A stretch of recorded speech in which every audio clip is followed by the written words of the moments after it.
All right, we need to keep chugging on through. I want to talk about creating a positive learning environment, and I'll whiz through this as quickly as I can because I know we're already over time.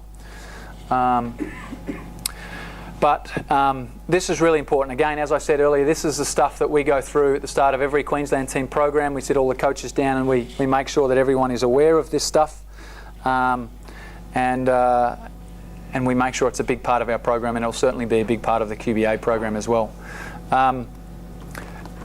Anyone who's been in any of those programs want to talk through what I mean by creating a positive learning environment?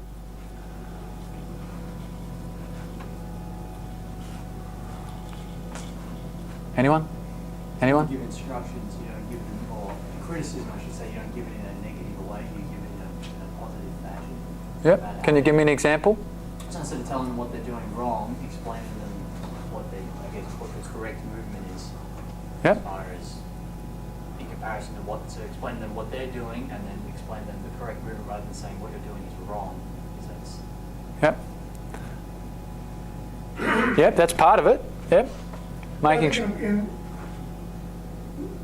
a larger part of that kind of a message, you really want to come in with what they're doing right.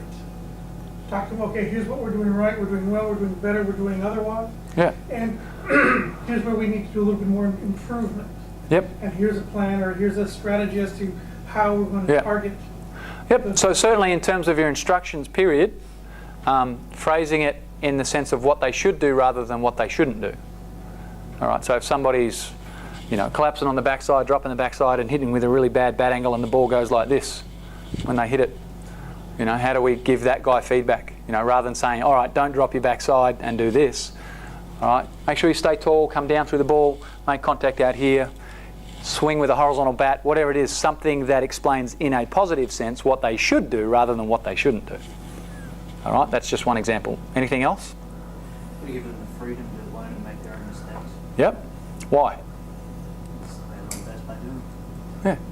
So if you were, in your grade 9 maths class and you're sort of working your way through problems and the teacher comes up to you and explains it and and you still don't get it and it's hard and all that sort of stuff, and then eventually you work your way through it and you work it out on your own, you have that light bulb moment. Which is the piece that you're more likely to remember? The way the teacher explained it to you, which didn't make a whole lot of sense to you, or when you found it, worked it out your own way, right? That's going to be something that you keep with you. That's going to be something that you retain, right? So again, what we're trying to do is give them the opportunity to find their own way to the answers. We're leading them to the answers that they want rather than just standing up front and giving them all to them. We're going to try and draw the answers out of them a little bit. What else? Come on, you guys have been in Queensland teams. Hit me with. I'm confused with what you mean by that term. You want to tell them what you want them to do, not what you don't want them to do. Correct. You want to magnify the time when they did it right. Yep. You want to reinforce. Yep. Reinforce when you did it right. Yep. Positive reinforcement when they do the skill correctly, rather than negative reinforcement when you do something wrong. A positive learning environment. Something that's fun, something that's competitive. Yep. Tick, tick. Yep. And just reaffirming when they do things right. Yep. So it's about creating an environment that kids enjoy, kids feel comfortable to learn, kids feel comfortable to ask questions, kids feel supported by their coaches, they have a good working relationship. When you go to work, do you like getting yelled at by your boss? Do you like being told how bad you are at everything? Generally you don't. Obviously in a performance-based environment, you need some sort of criticism, but you actually enjoy things more when you get reinforced for the things that you're doing well. All right, so it's about creating that environment where kids feel confident, kids feel comfortable, kids can learn, can ask questions, they feel confident asking questions and all that sort of stuff. And I've got to feel challenged, yes, most definitely they feel challenged, and they've got the next stage of that computer game always waiting around the corner. When they achieve success in something, they've got a new challenge and they can keep moving forward. All of those things are exactly the sort of environment we're trying to create. All right, let's go through. You said too, like fear of failure, so have no fear of failure. Yeah, giving them, yeah, not, Because a lot of kids will go, oh, I can't do that. yeah. And this is, Yeah. that's right. And if you, every time they do something wrong, you jump on them, Yeah. do you think that's helping the fear of failure or making it worse? Yeah, so if you just reinforce them when they do it right, they'll be more inclined to go out there and try things and go out there and try things. They're not going to get jumped on every time they do it wrong. All right, so here's a couple of them. Let's think about it. Behaviour Management 101. Right, this is real simple stuff, but we need to make sure we establish the ground rules and expectations and the consequences of either good or bad behaviour up front to ensure they are enforced consistently. Okay, so at the start of the program, for those guys who are at the induction, I went through all of the expectations for our program. You've got to make sure you turn up on time. You've got to make sure you communicate with me. If you can't be there, you're going to communicate with your regional coordinator, all that sort of stuff. Make sure you pay on time, blah, blah, blah, all of that sort of stuff. They need to get that information up front. So then, once they are aware of those things, it then becomes their choice.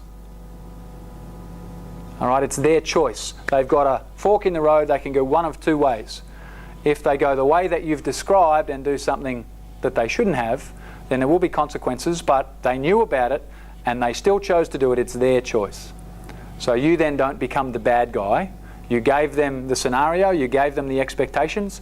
If they didn't then abide by them, it was their choice. If you don't give them those expectations up front, they don't know any better, and then all of a sudden they do something wrong and you jump up and down on them, how were they to know if they didn't know that that was not acceptable behaviour? All right, so things like team expectations and rules and those sort of things, you need to make sure you hit them with them up front so that they know where they stand, all right, and then anything they do beyond those boundaries that you've set become their choice, giving them ownership of the consequences. Understand and cater to the different learning styles, so audible, visual and kinesthetic. So Shane talked about those last time. We understand that people learn through different means. We need to make sure we cater to all of those. All right, again, we talked about some people will learn more through audible stuff, so listening to instructions. Other people will learn more through seeing stuff. Other people will learn more through actually getting out there and getting involved, more so than others. But we need to make sure that we give opportunity for all of those different learning styles. So when we're giving instructions and things, what do we need to do? If we're teaching a skill, what do we need to do? Verbal. Yeah, quick instructions, quick verbal instruction of what we want them to do, then what? Sure. Yeah, give them a quick demonstration, and then what? Give them a chance to do it. Get them a chance to do it themselves. That's perfect. Pretty simple stuff, isn't it? Phrase instructions in the positive rather than the negative. So you want to tell them what they should do rather than what they should not do. The mind doesn't recognise the not. So when you say, don't drop your backside and do this, the mind is just visualising the swing of doing that. And the visual image that you create in your mind is becoming the blueprint for the execution of the next piece of skill that you're going to complete. Right? So the more you draw attention to the negative stuff, the more it's actually likely to happen. All right? So try and phrase your instructions. Can somebody give me an example of a common flaw that comes up and a cue that you could use that would be more appropriate, would be phrased in the positive rather than the negative? Something that comes up that we could discuss. Don't strike out. Don't strike out, perfectly. So in their mind, what are they seeing? Strike out. They're seeing a strikeout every time. Oh, crap. Right? Anything else? Next, don't pop up. Don't ground out. Yeah. Yeah, just put the word don't. Someone Yeah. said to me in a coaching, never use the word don't in a coaching session. Yep. It's kind of Yeah. hard to do something. Yeah, I know. I Pick yourself up. totally agree. Yep, it is. All right. Reinforce the positive performance of a skill rather than the negative. So let's say guys are taking a round of 10 off the tee, and the first one they roll over and hit a ground ball to third base. Right? If you stop the round at that stage there and say, all right, you did this wrong, what did you do? You did that, and blah, blah, blah. The extra time they spend on that particular repetition, in their mind, their visual image that they have is that last swing, which was not particularly positive in terms of the outcome, correct? So they're basically reinforcing the negative image in your head of the bad performance rather than the good one. So if they make a mistake, just let them self-adjust, let them see if they can, make it better and keep going, and then they continue on their way. The next one they don't get right again. The next one they don't get right again. But the next one they do, they hit it right in the middle. They stay through the ball and hit a line drive up. That's the one you stop them on. That's it. That's perfect. That was a perfect swing. You kept your head right there and you got your barrel all the way through the ball. That was perfect. Can you do it again? Repeat it for me. Come on. Let's see how you go. When you stop that round at that stage, you're drawing attention to the positive execution of the skill. Again, reinforcing that image in their mind, which is becoming the blueprint for what they're about to go out and do.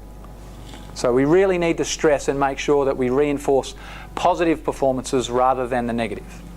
Every time you stop a skill in a round, that draws attention to that execution. Okay, so if we are giving instructions, where possible, refer to the implement, the bat or the ball, rather than the body part. Can somebody give me an example?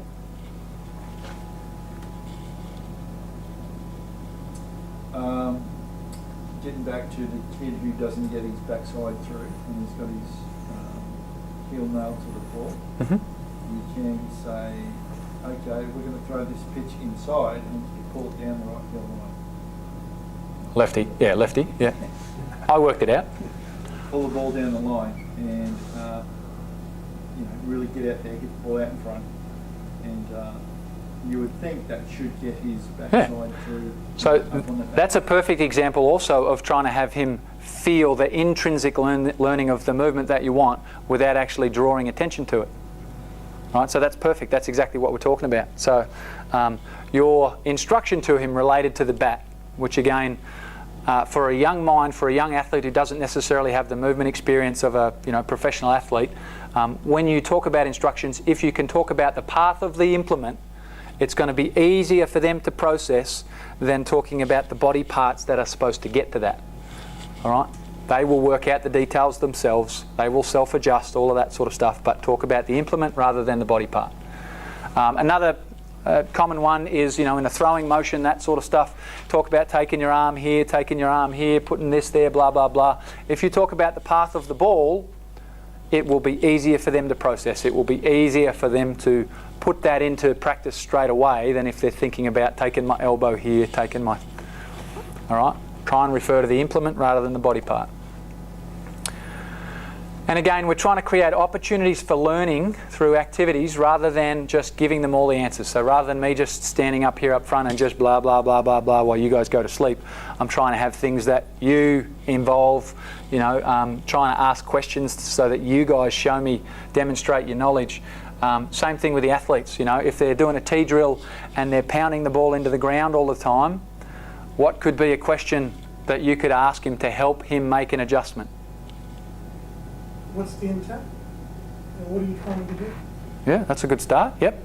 Make him think about it. Okay, so we've hit 3 balls in a row into the ground and we haven't been able to make an adjustment ourselves. So let's have a bit of a think about it now. What are we doing? Let's try and make an adjustment. So, I'm trying to hit a line drive with backspin. All right, so what do you need to do that? Oh, I need to hit the bottom half of the ball. Okay, let's do that. If he does it and that works, fantastic. If he can't do it, is there anything else we could do? Change the tee. Yeah. You could change the tee, or you could ask him, maybe give him a hint. What about your contact point? Where do you think you can move relative to your contact point that would allow you to get more of this rather than beating the ball into the ground? Well, don't be afraid to use multiple choice too. So I've seen it work quite efficiently, and if you're struggling for young players to sort of get there, you just throw a whole bunch of different, well, what do you think, would this work, or would this work, or what would you think would attend here? So all of a sudden it might help them join the dots a little bit quicker as well. So a bit of a multiple. So you are actually putting the answer in there at some point, and they sort of recognise that answer. That sort of makes sense there as well. Right. Because, with young kids, they think that you put the tee here and when you stand there, you can't get it. So help. Just like you said, Yep. can you move the tee further away? Yep. Move a little bit further out in front. Yeah, what do you think if we move the tee over here? Would you reckon you're going to hit I it think there, that's a good move it point. there, or move it there? So you do provide a bit of an answer, but you don't give them the answer. So it's more of a multiple choice. Yeah, you can give them some hints. Lead them there. Don't necessarily give them the answer. Lead them there if you can. Let them get. You move the tee to where I want it? Yes. Yeah. Lead them to that discovery on their own.